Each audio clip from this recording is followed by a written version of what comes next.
For those of you who don't know, right now there's a lot of stirrup about a couple dozen monks who were walking throughout the United States, not looking for food, donations, money, adulation. They're simply walking to promote peace. And get this, they're walking to promote peace, heal divides, and remind people that inner and outer peace starts with individual decisions. And Baptists, Catholics, and Christians are disrupting this practice, condemning the monks and anyone who listens to their message of peace. Think about that. You know, not for nothing, I've been going through a lot of deconstructing and wrestling with my faith. I don't know exactly where I'm going to land, but here's what I do know. I know that the teachings of Jesus supersede the teachings of Paul. I do know that Jesus warned us specifically against the hypocrites who were screaming on the street corners and in the synagogues. And he said, go into your place of worship, close your door, and talk to the Lord your God. What do you really think this is about? These aren't Christians. These aren't God-fearing people. They are no moral authority.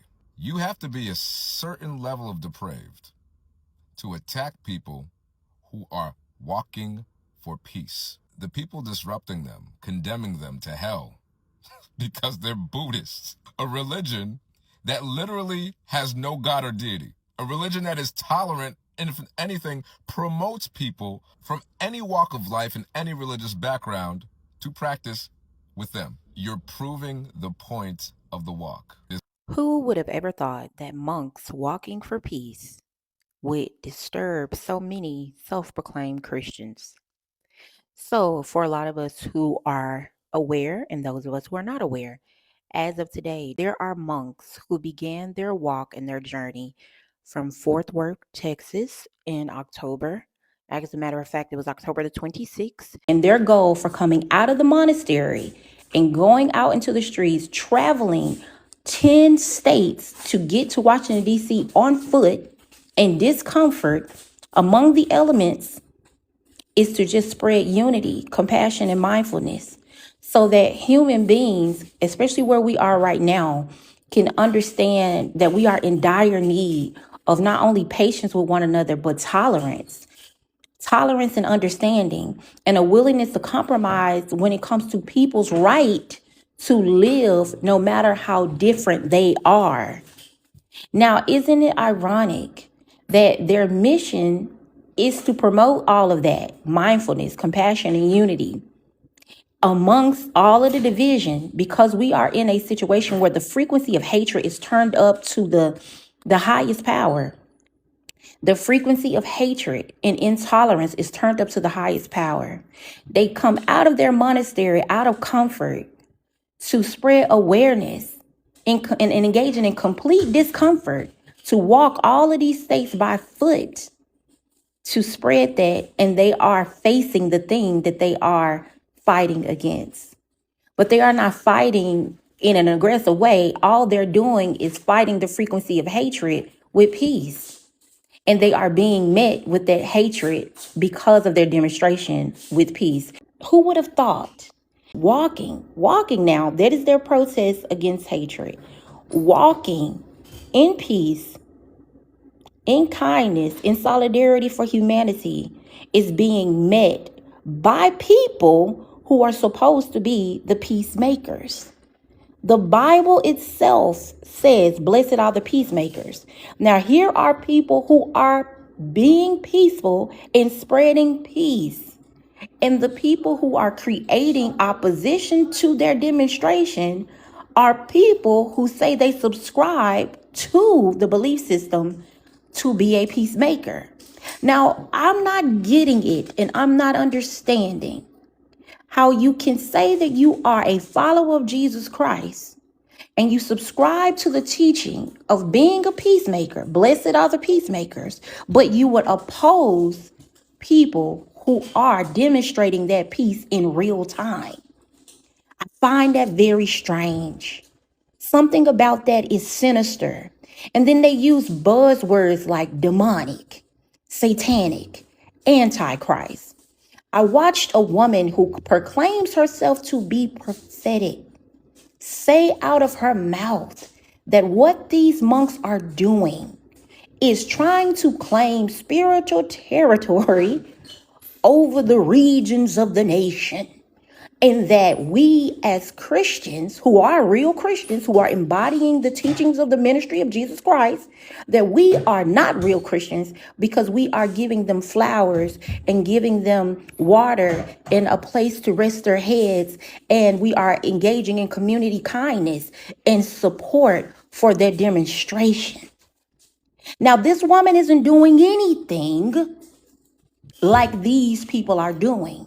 Speaking in the comforts of a building, saying that you are uttering the prophetic instructions of God from the Bible is not the same as hitting the streets, engaging in complete sacrifice of your personal comfort and pleasure. It's not even parallel. These people are going one day just eating one meal a day. Sometimes these people do not request anything, but they will accept the kindness from other human beings if given. However, some of these people have exhausted their human bodies and vessels so much so on this journey that one of them has even lost his leg. He's an amputee now, and he's still in his physical state of loss, still goes out among his brethren and still engages in a peaceful protest to spread awareness even after losing one of his limbs. If that is not parallel to the demonstration of Jesus Christ, then what is? So are we Christian by words and proclamation, or are we Christians by action and demonstration? Because someone like myself, I just want to know. I want to know. I'm confused. And I would be lying to say that I have not been triggered over the past few days. Seeing this foolishness under the guise of God, under the guise of the gospel of Jesus Christ, weaponizing the Bible through arrogance, and to me, self-idolatry. To say that what they are doing is idolatry, but to sit here and say that what you're doing, weaponizing a book, is not idolatry, I don't know what is. Because action should super exceed words.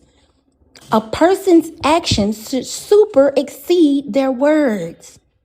It does not matter what the mouth proclaim and utter. As a matter of fact, even the Bible speaks that. It even speaks that many will come in my name, but they will not be of me. So who cares about what you say with your mouth and what you proclaim to be through words? What about your demonstration through actions? The Bible says that you will know them by their fruit. Fruit, tangible, material action, things that you can see, things that you can feel, things that you can experience. The way a person lives their lives, their lifestyle, you will know that by what they live, their lifestyle, their actions, their demonstrations on this planet, not words. And as someone who was born into the lifestyle of the Pentecostal church, going on my own journey, I've spoken about this many times. I've even talked about this in my book. Going on my own journey in my early 20s, journeying into Eastern philosophy, just wanting to explore different paradigms of thought in terms of theology. I've always been a critical thinker. That is just my nature. My father also promoted that. Even though my father was a person who went on his own journey. He was a Muslim, and then he was a person that came out of Islam, and then he found Christianity, got baptized. We did that for the majority of my youth. And then me just seeking understanding from a global perspective, made a decision to explore life on my own terms, which as a human being, not only do I have that right, but by the will of God, he gave me that will. He said that we all have free will. And so I use my free will, in 20-year-old, inquisitive young woman wanting to see the world from different paradigms of thought. And so I stumbled across, I didn't stumble across. I met an incredible young man from Illinois who introduced to me Taoism. And I was like, oh, that's very interesting because I've never been one to judge what I do not know. I've never been one to conclude something that I don't know about. Even though I was in an environment, and I will be honest, and this is no slight to where I was born or raised or anything, but I was in an environment that where ignorance was prevalent. Ignorance meaning not knowing. I was in a limited environment where people did not know a lot about various groups of people in life. They didn't know about different diverse lifestyles, cultures, and customary practices. And where I came from, illiteracy and miseducation was very prevalent in my environment. However, in my household, that wasn't my reality. I come from a very well-read father who was well-traveled by way of the military. And my father showed me pictures, introduced literature to me, and all other kinds of experiences that he told me about in terms of his lifestyle and his lifetime. And that sparked an interest to want to go see the world through my own eyes.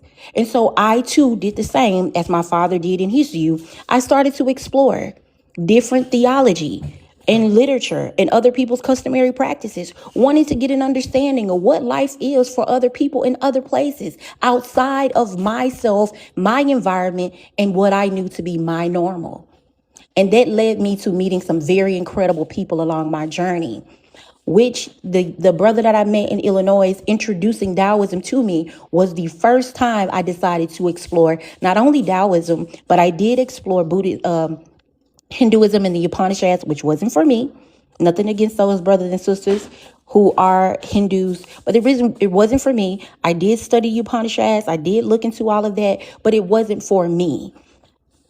Was up until I stumbled across Zen Buddhism by way of Alan Watts, who introduced to me a different paradigm of thinking, and I got introduced to detachment, the art and the law of detachment.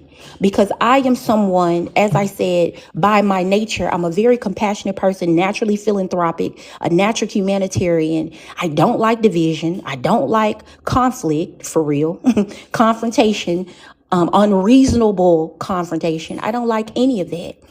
And so listening to Alan Watts in my early 20s and getting introduced to Buddhism in terms of detachment from suffering, from the time I was a little girl up until all of my adult life, to be honest, really all of my life has been fighting an unseen resistance to my progress and my peace in life, almost as if to convey to me that I didn't have the right to exist. It was always some type of unseen force fighting against me being on this planet.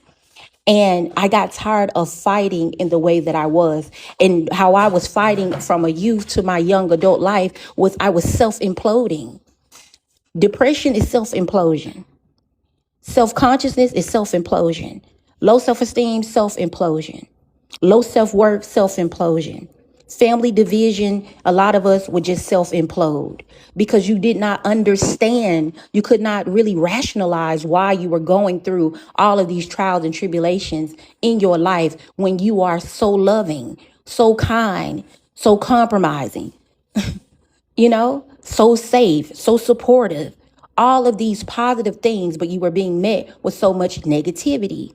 Many of us could not understand that. And so for a lot of us, we isolate and self-implode, meaning you would just engage in a lot of internal conflict where there was just warfare eating away at the host of the person. That was my reality as a young girl. And I got tired of fighting my own mind, trying to rationalize the hatred that I experienced and the pushback to my humanity by people in my own environment. Starting from family first. Family. My family was my biggest opposition in this life.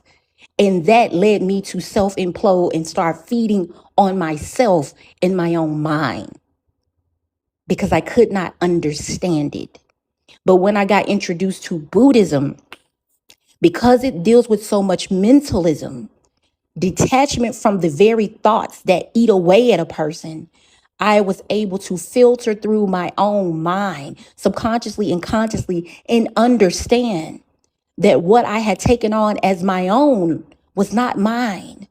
The thought processes, the subliminal messages, other people's mistreatment towards me was not mine to carry. The suffering that I was enduring was because I had agreed to the suffering by taking it on as a personal identity, as though it was my personal possession to hold because people had given it to me. And so I was introduced to detachment, separating myself from the mistreatment that people had did to me, separating myself from the negative thoughts that tried to act as though they were mine to have, to hold, and to possess, separating myself from anything that would rob me of my peace. Buddhism did that for me, specifically Zen Buddhism, and then a little bit of Tibetan Buddhism. And so for 5 years of my life, I practiced Buddhism and I devoted my life to that practice. It was not a religion. That is a lie that is being spread. And that is what makes misinformation so dangerous, because it was not a religion.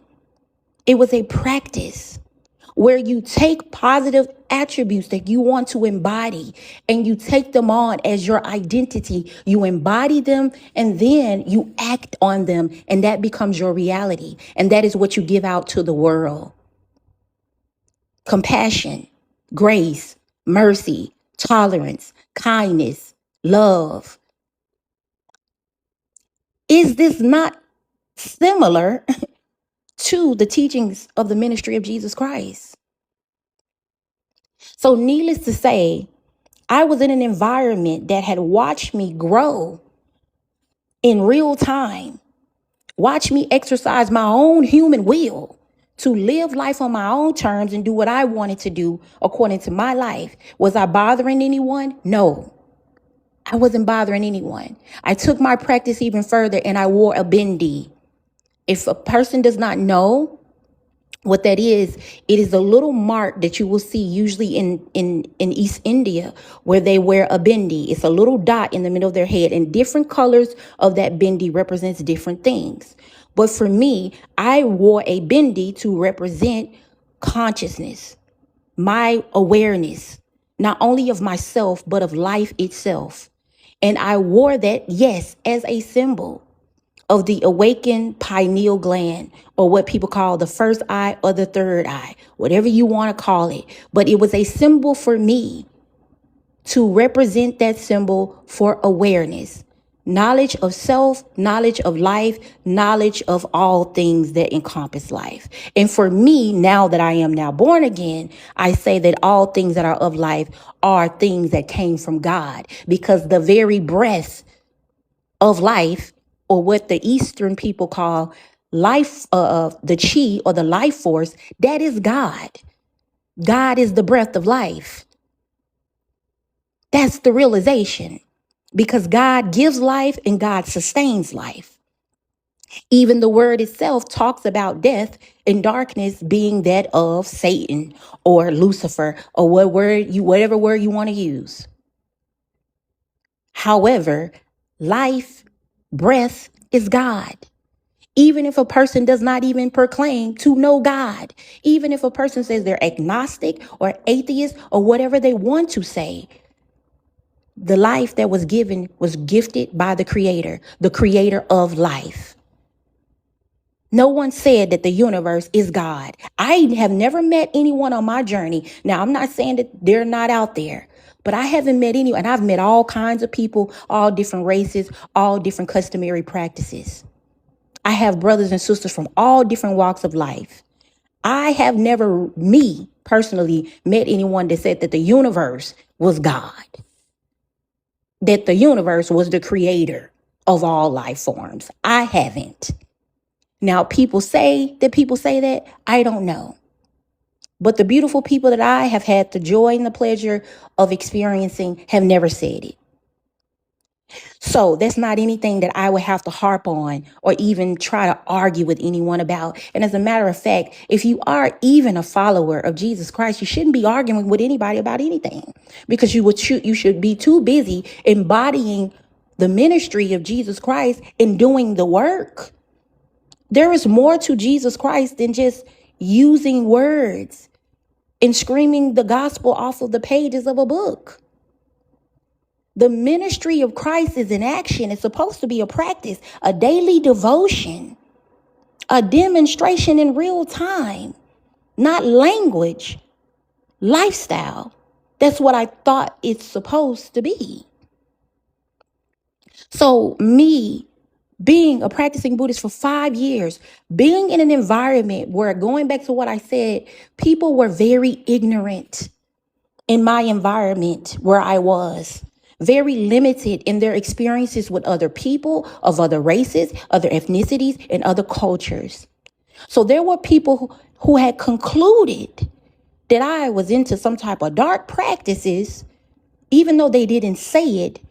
I heard a few little words here and there, trying to make it seem like what I was doing, how I was living my life, and I was living my life tucked away, out the way from people. I didn't bother anyone. I do not smoke. I do not drink. I had changed a lot of any type of habits that I had. In terms of gossiping, you wouldn't catch me gossiping among a group of people. In terms of even my food and habits to that, you wouldn't even see me eating and indulging in gluttony or anything like that. I had lost so much weight for over those 5 years of practicing Buddhism because I learned how to detach myself from the pleasures of salt and sugar and everything. I had radically changed my entire life. I engaged in a 21-day fast where I was recalibrating my relationship with food from pleasure to sustenance, where I was transforming my paradigm of thinking as it relates to sustaining this human vessel, this body.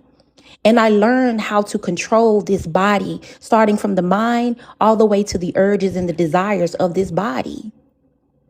You can also see the same in Christianity if you engage in it as a practice and a lifestyle and not just talking about it and going to church on Sunday, but it actually embodying the word, taking the words off the pages and putting it to your heart and your mind and letting it transform your life.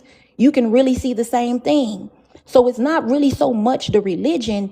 It is the person who wants the change to transform them in real time and start living that lifestyle.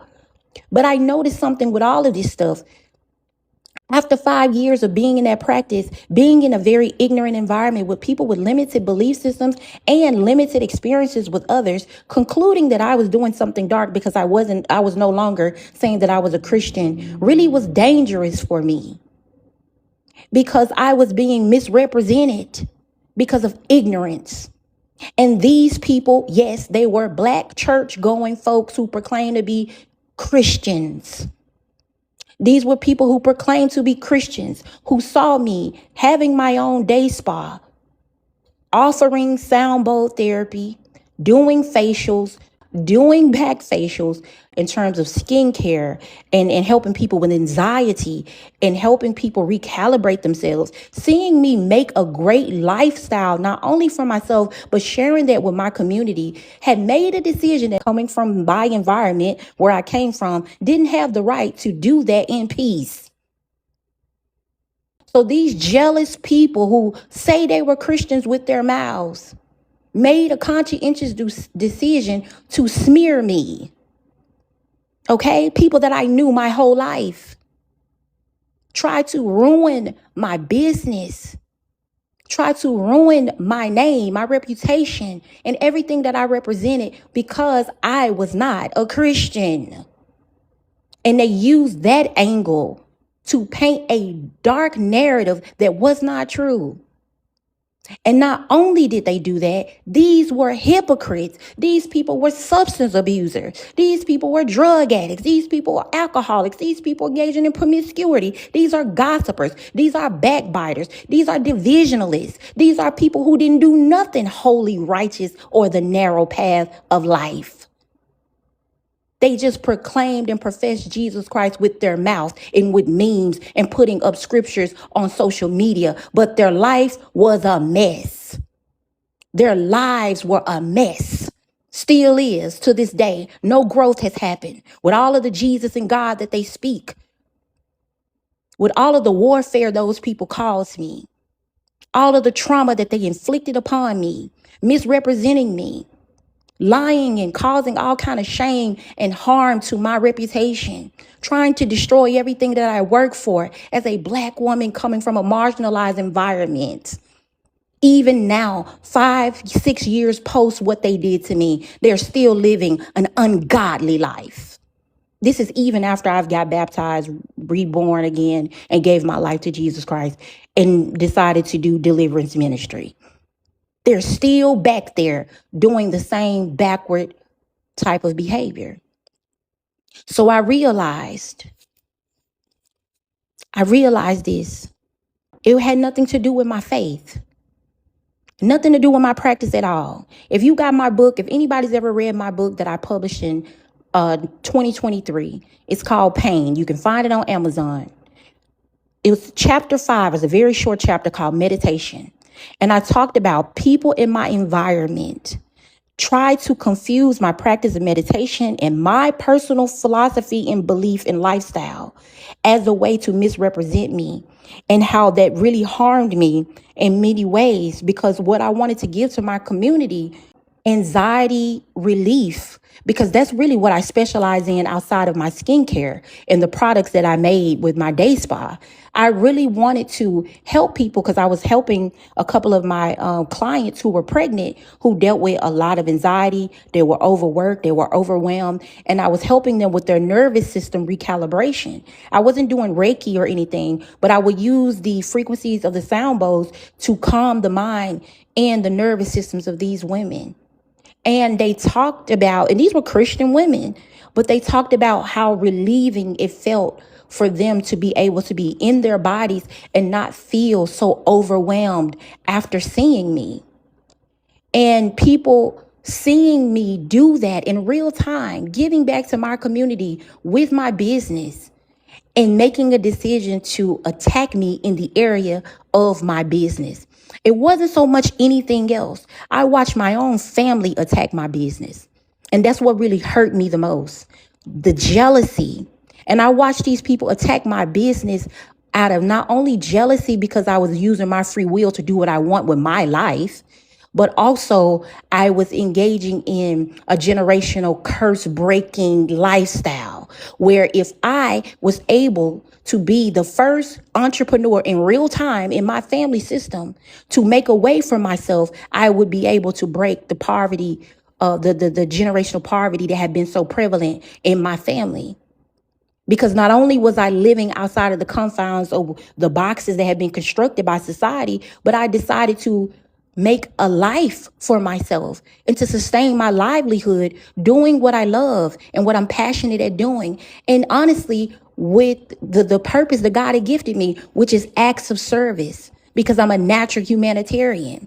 So it was a evil agenda by so-called Christians who zoomed in on my unorthodox way of doing things, my creative intelligence, and my ability to find and make a way for myself outside of that environment, and they attacked me. They were zooming in on my business. A lot of it was my business, my lifestyle, my representation, and me in my practice as a Buddhist and what I chose to do, because it was unseen in that environment where I came from. Now, other people could do that, but who told me that I could do it? Because there is a arrogant ignorance to these people who have never seen anyone practice and exercise their human will in a positive way without permission. Okay? Not knowing that God can be expressed in many ways. Okay? God can be expressed in many ways because God is peace. God is love. God is balance. God is equilibrium. God is compassion. God is affection. God is order. God is structure. God is discipline. These things are the expressions of God. So if those are the expressions of God, then those things could be expressed in many ways, as long as it's being expressed is godly. regardless of if someone uses their mouth to say, oh, I'm acting godly or I'm being godly. We don't have to say what I'm doing is holy, righteous, and godly, because the action alone already speaks for the thing that's being done. It's unspoken. If it's understood, should we speak it? So if that be the truth, then people don't have to say with their words what they believe. You will know them by the fruits. You will know them by their actions. That should be understood. So for me, I carried this burden. I carried this heartbreak and this disappointment. I carried this trauma for years, the resentment, because I knew I was on the right path. I did not do anything wrong, making a choice to be a practicing Buddhist at that time. Now, what ended up happening to me along my journey, meeting some very wicked faces of people that I knew my whole life, when I made a decision to separate myself from that environment and cut those people off, because I had started growing. Before I even got out of the environment, I had outgrown the environment through consciousness, through understanding, and through a desire for wanting more for my life. And I was willing to get more and co-create with God, with my life, by being a good steward of my life. I wanted to be better. I wanted to do better. I wanted to speak better. I wanted to treat others better. But I could not do it in that very limited, ignorant, and very dangerously jealous environment. They were arrogant and ignorant people, false Christian people, fake church going people, fake church peddling ideology people, saying one thing with their mouth, but engaging in dark occultic practices in the behind the scenes in private. These were some of the most wickedest, spiritually manipulative witches and warlocks you would never want to meet. Church going, Bible thumping, self-proclaiming Christians who were wicked, judgmental, condemning, and low down and dirty to people through gossip, backbiting, and spreading misinformation, causing harm to people mentally, emotionally, spiritually, verbally, and financially. And to this day, I know that I wasn't doing anything wrong, exercising my will to live a different life, even though it wasn't detrimental to anyone. Now, what brought me to Christianity, which I also talked about that in my book, and I've spoken about that many times on this platform that I've been doing for 5 years. What brought me to the deliverance ministry of Jesus Christ, which I did not ever want to do this, to be honest, because I like living my life peaceful, just kind of living a private life and just trying to do good deeds according to my day-to-day life. But what made me pick up the mantle and start talking and spreading the gospel of Jesus Christ and speaking very, very heavily on the importance of deliverance was because I was under spiritual warfare so heavy. September 2021, that was the beginning of me finding out that witchcraft, black magic, root work was real.